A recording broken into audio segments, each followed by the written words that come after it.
It began on a fog-soaked evening in 1892, when the lights inside Rowan Manor burned long after midnight. The house sat alone on the outskirts of Wiltshire, its windows like blind eyes staring into the mist. Inside lived the Whitlock family, quiet, respected, ordinary, until the night their only daughter, Clara, vanished without a trace. The maid, Agnes, was the first to notice. She swore she heard soft singing coming from Clara's room around 1 a.m., a melody she didn't recognize, almost like a lullaby in a language no one spoke. When she knocked, the sound stopped. The door was locked from the inside. By dawn, the lock was broken. The room was empty. The bed was cold. The window stood open, its curtains drifting into the fog. But there were no footprints on the wet grass below. No sign of struggle. Only a small wooden doll lying in the center of the floor, its eyes painted black. The police searched the estate for weeks. Nothing. The family claimed to hear footsteps at night, slow and deliberate, moving up and down the halls. Clara's mother began leaving food outside her door, whispering prayers before bed. By October, the townsfolk avoided the manor altogether. Farmers swore that on misty mornings they saw a figure in a white nightdress walking near the riverbank, humming that same strange lullaby. The case was declared unsolved, but the Whitlocks never left. They kept her room as it was, untouched, waiting. On the first anniversary of her disappearance, Agnes returned to visit the family. The moment she stepped inside, the clock in the hallway began ticking again, for the first time in a year. And from upstairs, faint but clear, came the sound of a child's voice singing that same lullaby, Clara's song. Weeks after Agnes's visit, the strange singing returned. Always at the same hour, 1:07 a.m., always from Clara's locked room. Her mother, Evelyn Whitlock, finally gathered the courage to enter. She lit a candle, turned the handle, and stepped inside. The room was still empty, but something new waited on the bed. A folded piece of paper. The letter was written in Clara's handwriting. The ink was fresh. "Do not look for me," it read. "He's still here." The police dismissed it as a cruel prank. But when the wall behind the dresser began to stain with damp spots shaped like letters, even the inspector refused to return. Agnes, desperate for answers, pried away the wallpaper herself. Hidden in the plaster were dozens of folded notes, some so old they crumbled at her touch. Each one was signed C, and each told a piece of a story. A whisper about the man beneath the floor. The Whitlocks soon discovered that Rowan Manor had been built on top of a much older house, destroyed by fire in 1761. The records showed that its last resident was a physician named Dr. Alaric Morn, who vanished after being accused of unnatural experiments. Evelyn insisted the handwriting was Clara's. Agnes disagreed. It was too neat, too deliberate, too knowing. The final letter they uncovered was written not in ink, but in something darker. It said only, "Don't let him out." That night, the singing stopped.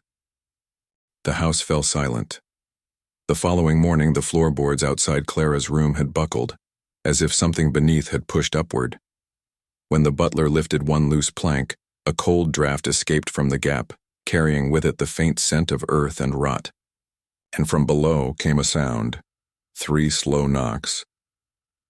By dawn, the air inside Rowan Manor had changed. It was colder, heavier, as if the walls themselves were holding their breath. Agnes, pale from a sleepless night, stood above the cracked floorboards with a lantern in hand. Evelyn begged her to stop, but curiosity, or perhaps guilt, had already taken hold. With each pry of the crowbar, the wood moaned. The final plank snapped loose, revealing a square opening. A narrow staircase of damp stone led into darkness. The smell was unbearable, thick with mold and something else. Sweet, like decay. Agnes descended first. The light from her lantern flickered, pushing shadows across the walls. They weren't walls of brick or plaster. They were made of bones. Hundreds of them. Tiny ones. The remains of birds, cats, and, she froze, something unmistakably human. At the far end of the chamber stood a wooden table, warped by moisture. On it lay tools that belonged in no surgery: hooks, clamps, glass jars filled with murky fluid. In one jar floated a small, preserved hand, child-sized. Evelyn gasped and turned away, whispering Clara's name like a prayer. Then a sound echoed through the chamber. A slow creak. The table moved slightly, though no one touched it. Agnes lowered her lantern and saw a set of muddy footprints leading away, from the wall to the stairs. The same prints appeared on the floor above, stopping at Clara's bedroom door. It was still locked from the inside. They forced it open. The bed was neatly made, the curtains drawn, and on the pillow lay another folded note. The paper was wet. The ink blurred, but one phrase remained clear: "He is awake." That night, the manor's caretaker, old Mr. Dalton, was found wandering near the edge of the forest, barefoot and trembling. He kept repeating a single sentence: "He's not a ghost. He's what's left of him." The next morning, the cellar door was wide open. The staircase below was gone, replaced by a hollow pit filled with standing water. No one could explain how or why. But in that water, when the light hit just right, you could still see faces, reflected, but not your own. The room's temperature dropped the moment Lena faced the mirror. The reflection didn't move as she did. It stayed still, watching. Its eyes looked darker, deeper, as if something alive hid inside the glass. Lena whispered, "Who are you?" The reflection smiled. Then it spoke, but the sound came from behind her. She turned. No one was there, only the faint hum of the old bulbs and the steady creak of the floorboards under her feet. Then the voice came again, this time clear, cold, and close. "You opened the wrong door, Lena." Her chest tightened. She looked back at the mirror. Her reflection was gone. In its place, she saw the chamber below, the one she had found under the floor in the previous night's storm. Inside that chamber stood a woman in a torn wedding dress. Her eyes were hollow. Her mouth was stitched shut with black thread. Lena stepped closer to the mirror. The glass rippled like water. A pale hand pressed from the other side, the fingers leaving wet marks. Lena stumbled back, gasping. The hand on the glass began to trace words. "Bring it back," Lena whispered. "Bring what back?" The reflection of the chamber flickered again, showing something metallic and small, an old silver locket. The same locket Lena had found buried in the corner of her late father's study. She had opened it earlier only to see two names engraved inside: Isabella and Jeffrey. She didn't know either. Suddenly, a scream echoed from within the mirror. It was the same voice she had heard in her dreams since she arrived. The bulbs shattered, plunging the room into darkness. In the glass, the pale woman now stood inches from the surface, eyes wide, unblinking. Lena grabbed the locket from her pocket and held it up. The voice whispered one last time, "The debt must end where it began." The mirror cracked from corner to corner. The reflection shattered into shards of faces. None were Lena's.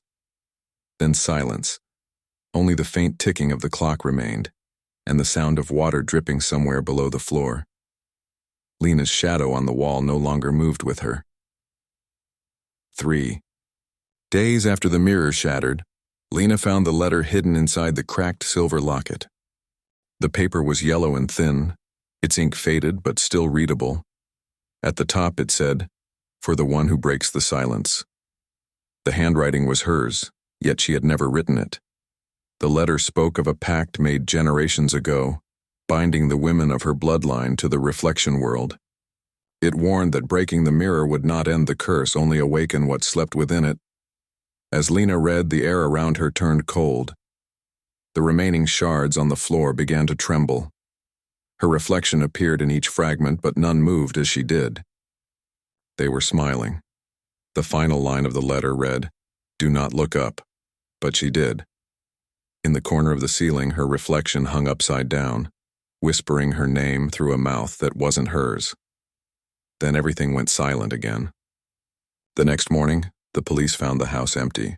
Only the mirror frame remained, polished clean with a new note carved into the glass. "Your turn."